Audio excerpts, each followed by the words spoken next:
The Ford Museum is proud to present this video, The Roaring 20s, A Decade of Change, celebrating Ernest Hemingway and his work, Farewell to Arms, the art student artwork of Claiborne Parish, and the changes that took place in Claiborne Parish during the 1920s. The Ford Museum is proud of its oil field exhibit that introduces guests to the importance of oil in Claiborne Parish. It includes photographs that capture the growth of the oil industry, a mural that depicts how oil was pumped and stored, and a replica of an oil field general store that saw much activity in its day. One of the highlights of the oil field exhibit is an original 1920s city service cool motor gas pump. The oil boom of the 1920s exhibit presents a summary of black gold in Claiborne Parish. When I think of Claiborne Parish in the 1920s, I immediately think of the oil boom. It overshadowed everything else during that decade, influencing all the changes that followed. The population mushroomed, tent cities popped up, and new businesses arose. The Discovery Well in Homer was drilled on the Shaw lease by Consolidated Progressive Oil Company on January 12, 1919, pumping 2,500 barrels of oil and water from the Natchitoches sand at a depth of 1,409 to 1,416 feet. The first gusher in Homer was the Guy Oaks No. 1, brought in by Standard Oil Company of Louisiana in 1919. This well flowed 15,000 barrels daily. It soon became customary to let the well blow over the top, and a well that did not paint the derrick was almost a failure. The oil boom was on, and change was about to take place throughout Claiborne Parish. Crowds of businessmen and speculators descended on the quiet rural town. The December 10, 1919 Guardian Journal reported tramps and beggars and an occasional Jezebel had been seen walking down the streets. The Hotel Claiborne, the home of the Ford Museum, was jammed to overflowing with strangers. With the discovery of oil in Homer came a wide array of improvements to rural life to those who lived in Homer and the surrounding areas. Some of the improvements were permanent paving of the streets around the square and adjoining streets, and the addition of beautiful ornamental light posts around the courthouse were installed. Modern gravel roads from the railroad depot to the northern part of town were added. Homer High School became one of the 12 schools in the state that was on the All-Southern Approved High School list. That meant that any graduate from Homer High School could enter any school in the South with full credit for work done here. Improvements in all areas became the norm. The following was reported in the Shreveport Times 50th Anniversary Edition. The modern new Masonic Temple is practically completed and is one of the most attractive and best equipped of any of its kind in the state. The magnificent new building of the Homer National Bank has been completed and presents an appearance second to none in the state. The merchants, too, have caught the spirit, and practically every business house in Homer has a modern new front, and many others are under process of construction. Besides the large number of attractive new residences which have already been built, there is underway at present a new and conveniently located Newman Hotel, with baths, hot and cold water in every room, and a steam heating system. Homer has a strictly modern light plant with adequate service, the best water in the country and plenty of it, a new Gamewell fire alarm telegraph system, improved telephone exchange and equipment, a new Coca-Cola bottling plant, one of the largest in the South, a new Methodist church building addition, and improved railroad service and equipment. In the early part of 1921, Haynesville was discovered to be sitting on a sea of oil. In March 1921, the Taylor No. 2 was drilled. Almost overnight, the little town mushroomed from 1,000 inhabitants to an oil boom town of approximately 20,000. No census was taken at this time, so no exact population figures are available. Tents, shacks, and lean-tos were thrown up to provide lodging and food for both workers and oil speculators. The liquid gold began a building boom for the residents in Haynesville also. When Haynesville celebrated its first anniversary of striking oil, there were 237 producing wells in the field. In 1922, Haynesville stood first of all oil fields in the United States in the percentage of successful operations. It has been estimated that there were 3 to 5 million barrels of oil in storage. In addition to which, at the end of the first year, Haynesville had shipped 9,766,612 barrels. Tank car shipment increased this output until an estimate of 12 to 15 million barrels would be a conservative estimate. The Haynesville field attained the highest figure ever for a Louisiana field when it reached a daily average of 98,320 barrels.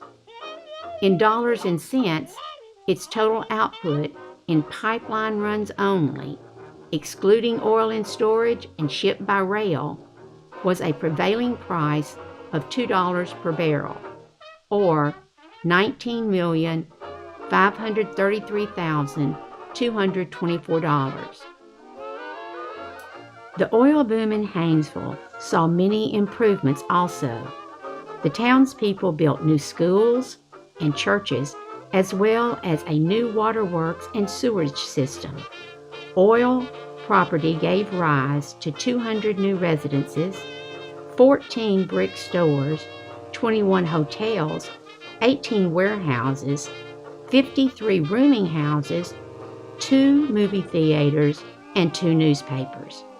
Haynesville's 3 banks, according to one official statement, had investments that jumped 6 figures weekly, giving Haynesville one of the strongest financial foundations in the state. The oil boom of the 1920s drastically changed the agrarian lifestyle that had existed in Claiborne Parish. The 1920s brought untold wealth to the people of Claiborne Parish and the parish tax base. Many of the improvements ushered in during this period are the backbone of Claiborne Parish life today.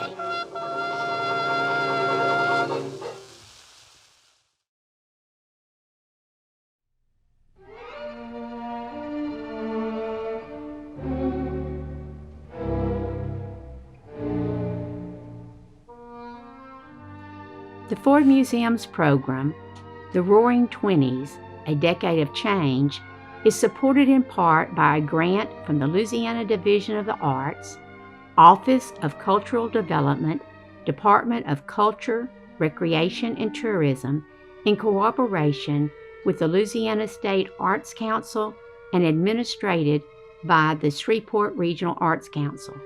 Funding has also been provided by the National Endowment for the Arts, Artworks.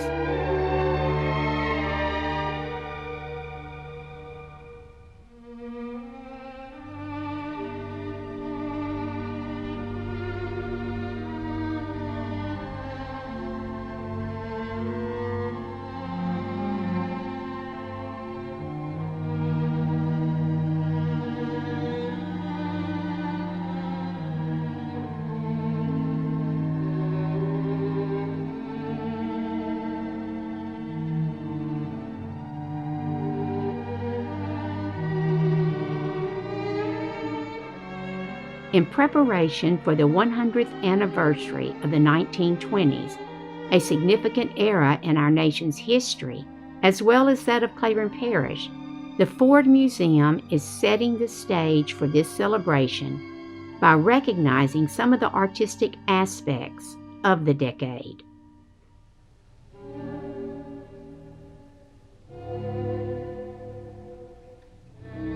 A partnership was formed between the museum and the Claiborne Parish art teachers and their students. The teachers, Rhonda Porter and Susie Allen, gave instruction concerning this amazing decade, the changes brought about during this time, and several specific art genres, Dadaism and Surrealism. Each student was asked to create a painting representing this decade.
After the First World War, the Roaring Twenties was a time of change. Personal expression and the rebellious thought of the influential avant-garde movements dominated the 1920s art scene.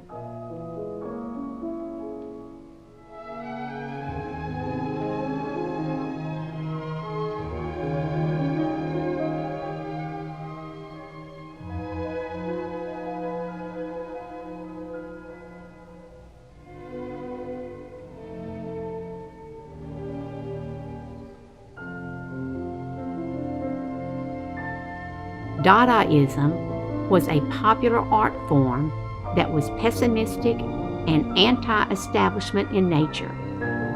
People into the Dada scene disliked capitalism and war.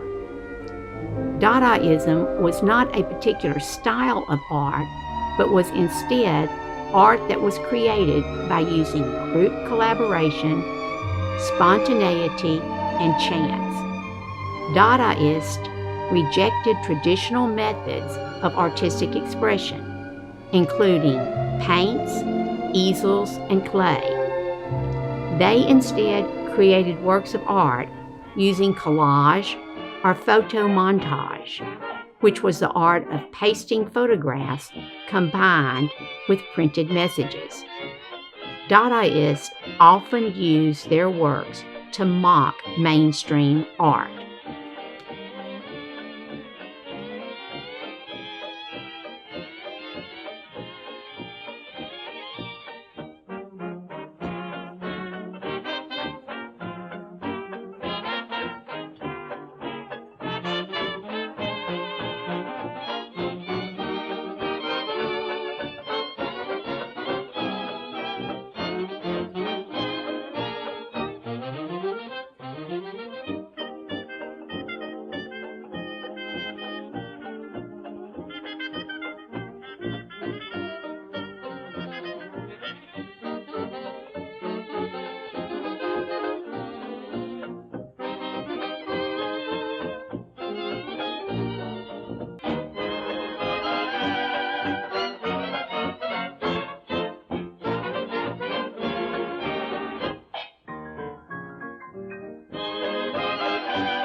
Surrealism was a movement in both art and literature that was popular in Europe between the two world wars. While it was based on the earlier Dada movement, which focused on criticism and negative expression, Surrealism emphasized positive expression. Surrealism was a reaction against politics and the policies that had led to the destruction and chaos of World War I.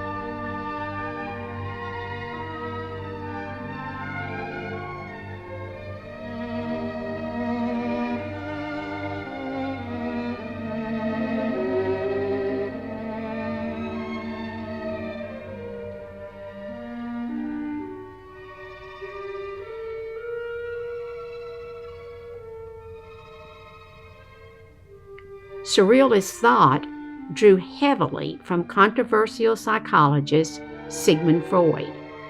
The unconscious mind was thought to be the wellspring of the imagination. Surrealism gained fame from artists like Salvador Dali, their unique art style, and their take on the world.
The Ford Museum is pleased to present these wonderful creative artworks by the talented Claiborne Parish art students.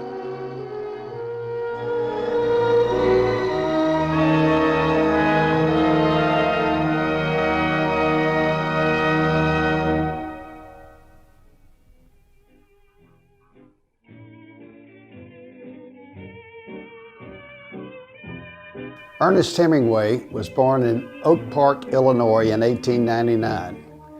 He served as an ambulance driver for the Italian Army during World War I. His novel, A Farewell to Arms, is a semi-autobiographical account of those events. After the war, he spent a period in Paris and lived among the expatriate community there, which included his good friends F. Scott Fitzgerald, Ezra Pound, and Gertrude Stein. He had a larger-than-life personality and experienced firsthand the Spanish Civil War, World War I, and World War II, including the Normandy landing, and the Cuban Revolution. His passions included bullfighting, fishing, and big game hunting. He was married 4 times. His writing style was very influential in the 20th century. He wrote with an economy of words reflecting his journalist origins. In 1953, he was awarded the Pulitzer Prize for his novel, The Old Man and the Sea. In 1954, he was awarded the Nobel Prize for Literature. His other works include The Sun Also Rises, For Whom the Bell Tolls, A Movable Feast, and numerous short stories. He died of a self-inflicted gunshot wound in 1961 in Idaho.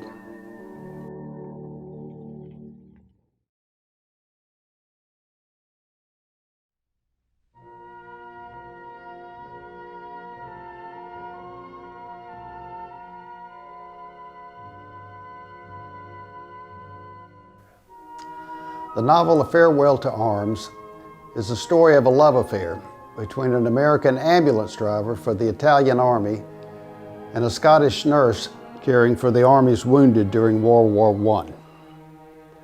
First, I want to talk a little about the war. World War I was called the war to end all wars because of the horrific carnage. 8 million soldiers died, as well as about 20 million civilians. The term lost generation was coined by Gertrude Stein to refer to a generation of Europeans and Americans wiped out by this war. The war saw the introduction of machine guns, tanks, airplanes, and chemical weapons, which led to a massive loss of lives. Trench warfare turned the battle into a war of attrition. In one day, July 1st, 1916, England lost 58,000 men in the Battle of Somme, only to capture a few yards of territory in France. This was the battle that Catherine Barclay refers to, the one in which her fiancé had been killed. The war was fought by two main powers, the Allies and the Central Powers. Now, the Allies consisted of France, England, Russia, Italy, and in 1917, the U.S. joined. When the U.S. joined, they effectively turned the tide and it established the U.S. as a world power. The Central Powers consisted of Germany, the Austro-Hungarian Empire, and the Ottoman Empire. And by the end of the war, the Ottoman Empire consisted mainly of the country of Turkey. In retrospect, the war's origins were caused by the rise of nationalism, greed for territory, and miscalculations. The Austro-Hungarian Empire controlled the nation of Serbia, but there had long been unrest here, the Slavs in Serbia having much more in common with Russia than with Austria. The Archduke of Austria, Ferdinand, who was in line for the Austrian throne, was visiting, reviewing the situation in Serbia when he was assassinated by a Serbian terrorist. In retaliation, Austria made demands on the Serbian populace, which were repressive, and the Serbs turned to Russia for help. When Russia agreed to help the Serbs, Austria asked Germany to join on their side. And Germany, already at odds with Russia, essentially gave Austria a blank check and agreed to help them militarily. France, who had recently been defeated by Germany in the Franco-Prussian War, sided with Russia. And England came on board because of their alliance with France. And Italy and the U.S. joined the Allies later. Most of Europe took sides, and the war began in July 1914. Everyone naively thought the whole thing would be finished by Christmas.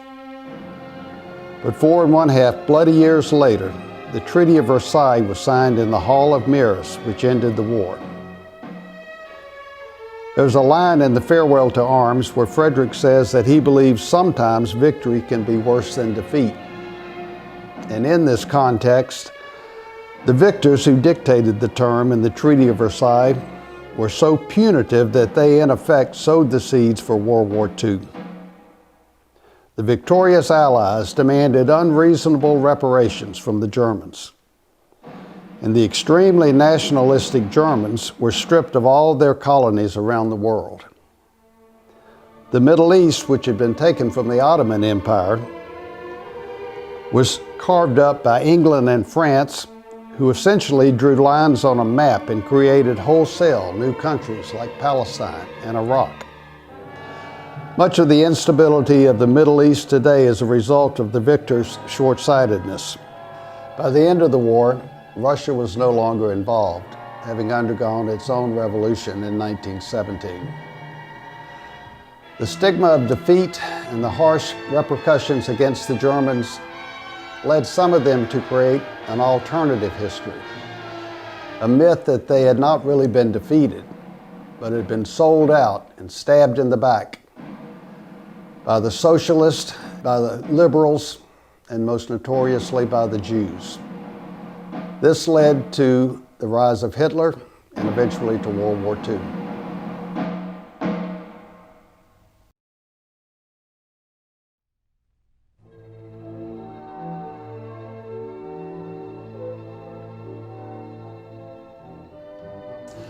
A Farewell to Arms is divided into 5 books. Book 1. The narrator is a character called Mr. Henry, or Tenetti, Lieutenant. We don't actually learn his full name, Frederick Henry, until Book 2. He is an American, has enlisted in the Italian army to drive an ambulance at the front in the Balkans in Italy. He shares a room with an Italian surgeon, Rinaldi, a womanizer who is infatuated with a nurse from Scotland, Catherine Barclay. Rinaldi introduces Frederick to Catherine, and the two become romantically involved. Frederick is wounded by a mortar while eating pasta at the front. Rinaldi insists that he should say he was wounded in combat in order to get a medal, but Frederick declines.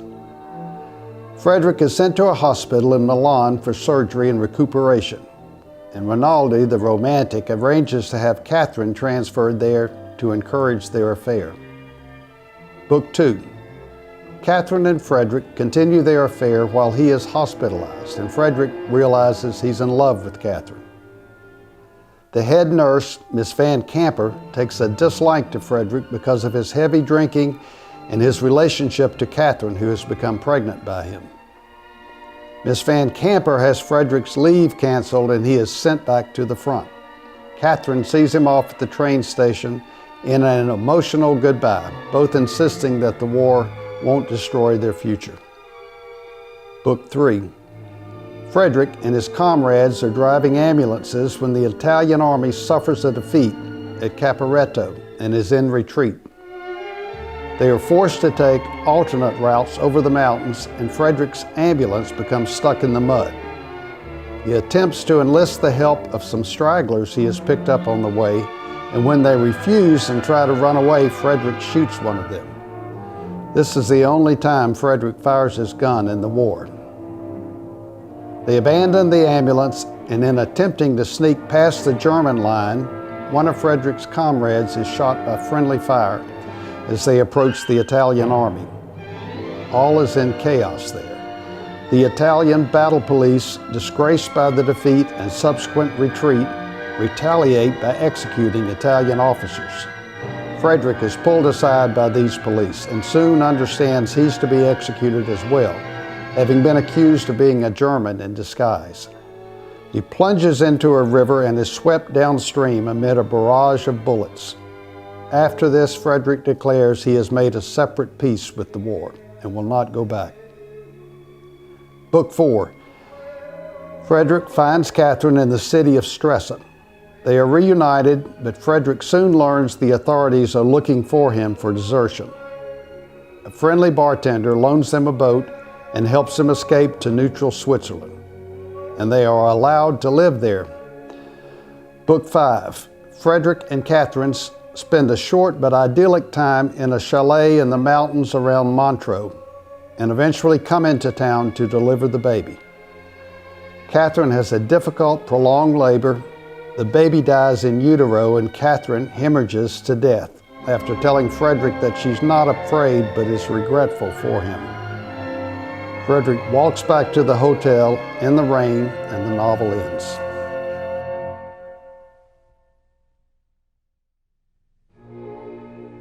In the late summer of that year, we lived in a house in a village that looked across the river and the plain to the mountains.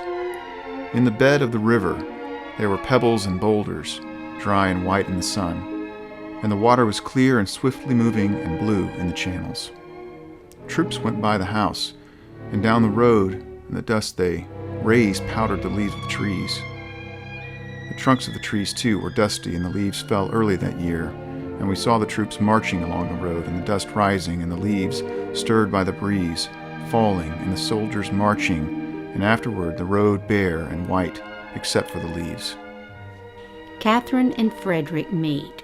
She is a nurse from Scotland, working at a hospital near the front in Italy. He is an American, a lieutenant in the Italian army, driving an ambulance. They are introduced by Rinaldi, an Italian surgeon, and Frederick's roommate and war brother. How do you do? You're not an Italian, are you? No, Well, what an odd thing to be in the Italian army. that's not really the army, it's only the ambulance. It's still an odd thing. Why did you do it? I don't know. There isn't an explanation for everything. Oh, really? I was brought up to think that there was. Oh, that's awfully nice. Do we have to go on talking this way? No? That's a relief, isn't it? What's this stick? Miss Barkley was quite tall and had a tawny skin and gray eyes. I thought she was very beautiful. She was carrying a thin rattan stick like a toy riding crop, bound in leather. It belonged to a boy who was killed last year. Awfully sorry. He was a very nice boy. He wanted to marry me, and he was killed in the Somme. It was a ghastly show. Were you there? No. Had you been engaged long? 8 years. We grew up together. Then why didn't you marry him? I don't know. I was a fool not to.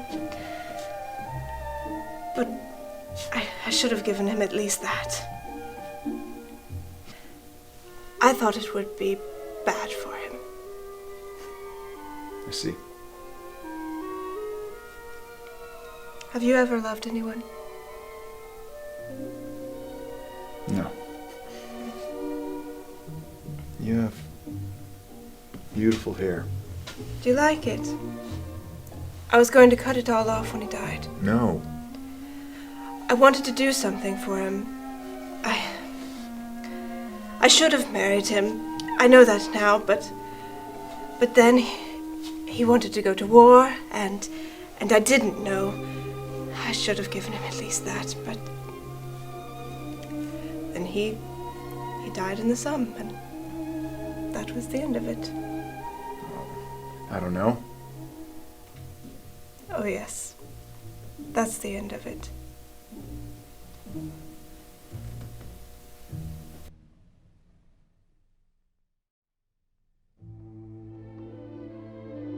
They engage in an intense courtship, brought in part by the urgency of the war.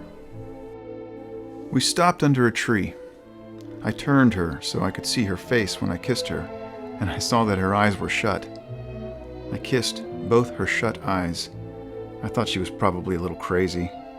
It was all right if she was.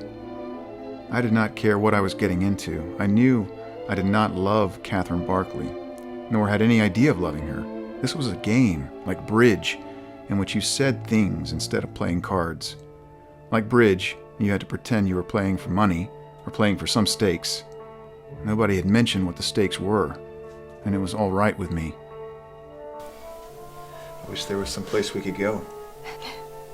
There isn't any place. Let's just sit here a little while. Are you very tired? No? This is a rotten game we play. What game? Don't be dull. I'm not. On purpose. You're a nice boy, and you play the role as well as you know how. But it's a rotten game. Do you always know what people think? Not always, but I do with you. You don't have to pretend that you love me. That's all over for the evening. Is there anything you'd like to talk about? But I do love you. Please, let's not lie when we don't have to. I had a very fine little show, and had a nice time. And you see, I'm not mad, and I didn't go off. It's only a little sometimes. Dear Catherine. Sounds very funny now, Catherine. You don't pronounce it very much the same at all. But you're a very nice boy. Well, that's what the priest said. Yes, you're very good. And you will come and see me? Of course. And you don't have to say that you love me when you do. That's over for a little while. Kiss me, though.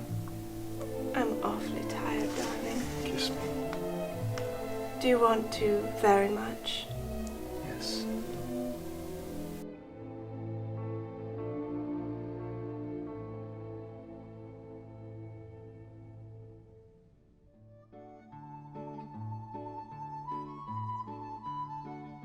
Frederick is sent to a hospital in Milan to convalesce.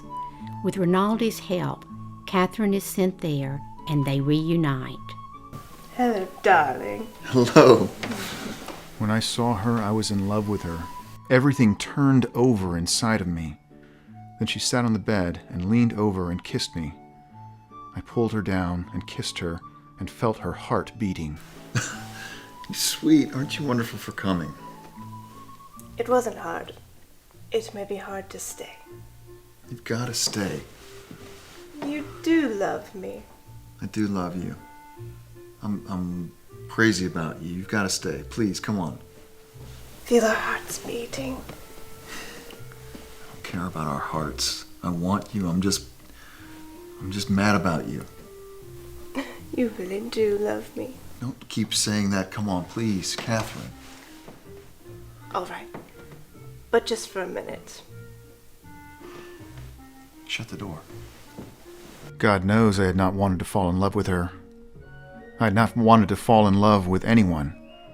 But God knows I had, and I lay on the bed in the room of the hospital in Milan, and all sorts of things went through my head, but I felt wonderful.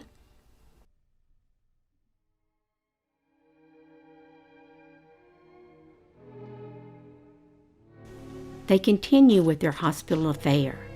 Frederick is disliked by the head nurse, Miss Van Kampen, who has his leave canceled, and he is sent back to the front.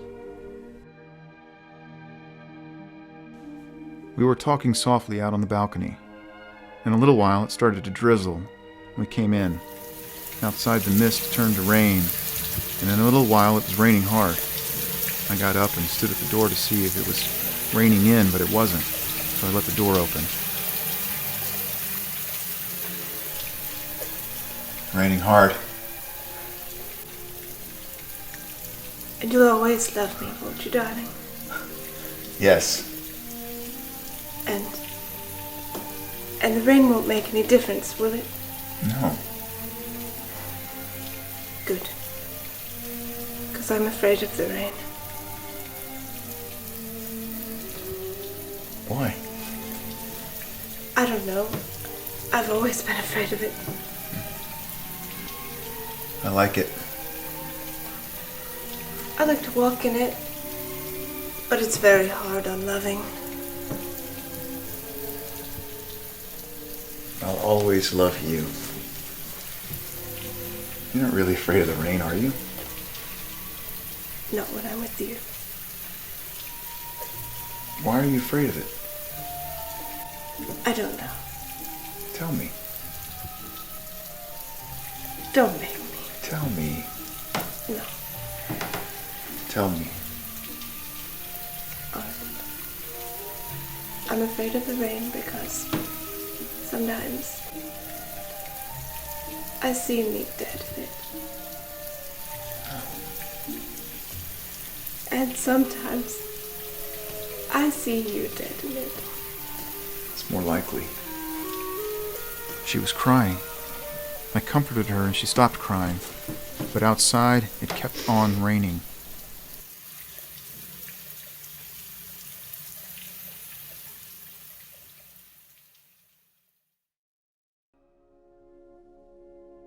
As Frederick leaves to go back to the front, Catherine tells him she's going to have a baby. She talks to him about their future when he returns. I was only thinking about how small obstacles seemed that once were so big. I should think it might be hard to manage. No, it won't, darling. If necessary, I'll simply leave. Where should we go?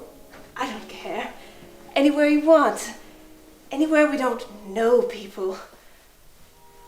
And you aren't angry at me, are you, darling? No. And you don't feel trapped? Maybe a little bit, but not by you.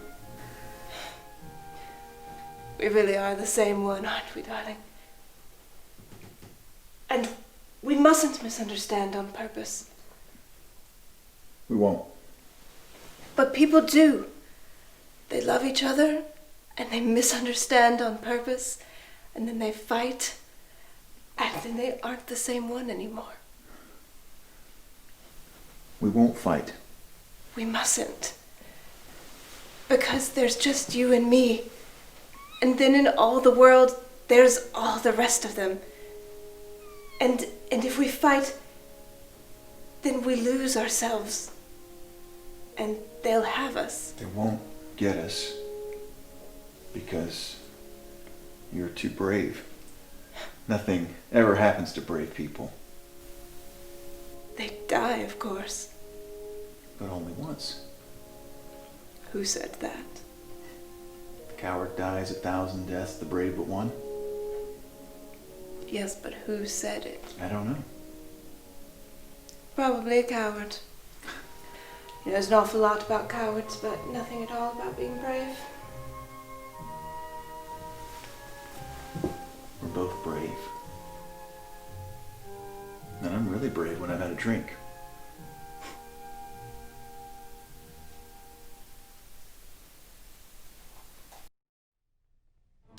The action changes to the Italian army's retreat. There is chaos. Frederick kills an Italian soldier who turns coward and won't help the company try to salvage their equipment from the invading Austrian army. Then the battle police begin executing the Italian officers for the disgrace of defeat and the retreat. When Frederick is accused of being a German spy in Italian uniform, he sees the insanity of the chaos and flees, deserting before he is executed.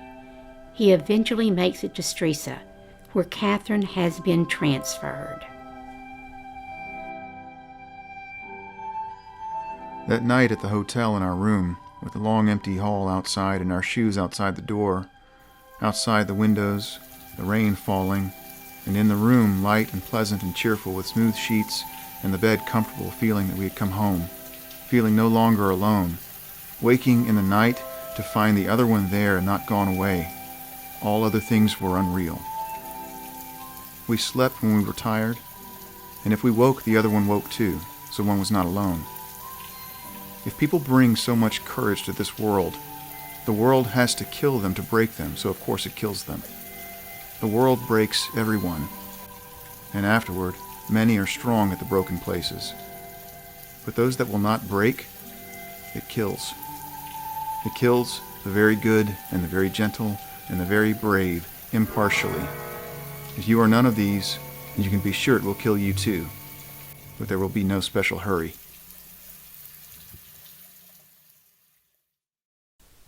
How do you feel? I feel really well. We had a lovely night.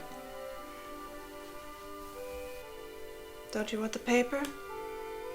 You always wanted the paper in the hospital. No, I don't want the paper now. Was it so bad that you don't even want to read about it? I'll tell you about it if I ever get it straight in my head. Won't they arrest you if they catch you out of uniform? They'll probably shoot me. Then we won't stay here.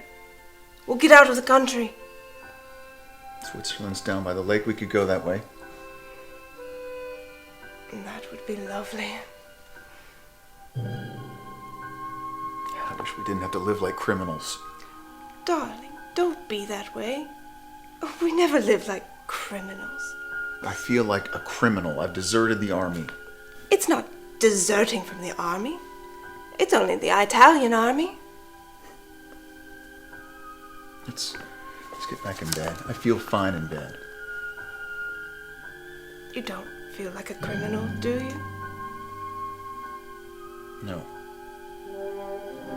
Not when I'm with you.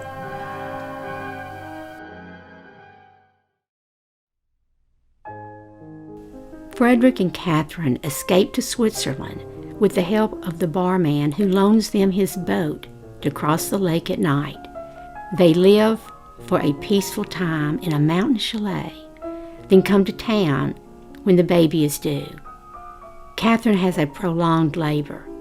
The baby has a nuchal cord and an emergency C-section is performed, but the baby has died. And then Catherine has postpartum hemorrhaging and lies dying. You poor darling. You're all right, Kat. You're going to be all right. I'm going to die.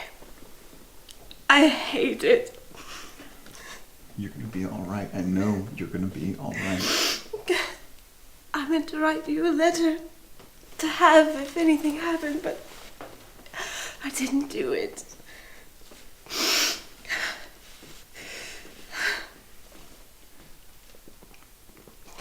You want me to get you a priest or someone to come see you? Just you. I'm not afraid. I just hate it. Can I do anything? Can I get you anything? Don't worry, darling. I'm not a bit afraid. It's just a dirty trick.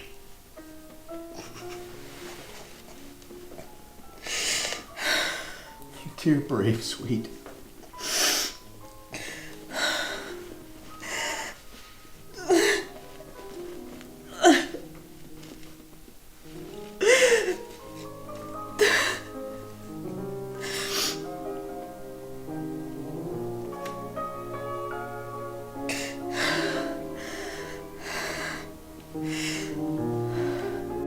I waited outside in the hall. I waited a long time. The nurse came to the door and came over to me. It seems she had one hemorrhage after another. They couldn't stop it. I went into the room and stayed with Catherine until she died. She was unconscious all the time, and it did not take her very long to die. I shut the door and turned off the light, but it wasn't any good. It was like saying goodbye to a statue. After a while, I went out and left the hospital and walked back to the hotel in the rain.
When you start acting silly, please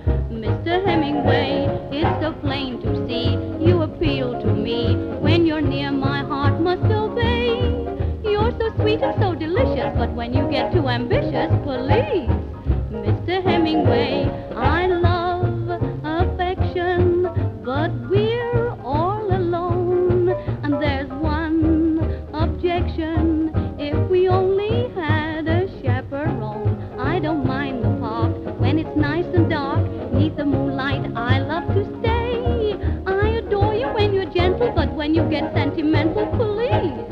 Mr. Hemingway, I love a brave man with big He-Man stuff, but not a caveman. So remember